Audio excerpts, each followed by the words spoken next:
So, I've just finished the demo for my game Twin Stick Survivors. It is a bullet heaven survivor game with a light base building component. Meaning there are these nodes on the map that improve your stats like damage, attack speed, piercing and so on. And you collect them by expanding your base. And you have to defend your territory by deploying turrets that are also affected by the nodes you have in your base. I made the game in C++ and the only dependencies I have are Windows, and I'm using the FreeType library for text rendering. But I don't use SDL or any other framework as a basis. The biggest technical challenge remains to be the collision detection between the enemies themselves and the environment around them. By now the collision detection is handled on the GPU.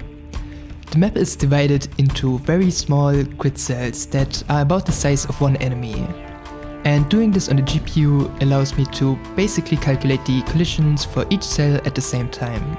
The enemies have recently in development become smaller than they were in the past.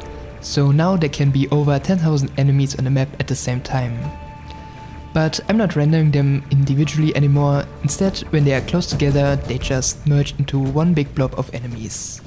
From a game design perspective, the upgrade system was the biggest challenge. That one went through 3 big iterations. First, I had a currency-based system. So you would collect money by defeating enemies, and with that you could purchase upgrades. Then I had a very simple system where you just get 4 upgrades and you can choose one. So basically the standard bullet heaven upgrade system. But now I have a system where the upgrades are part of the map. That has a couple of benefits.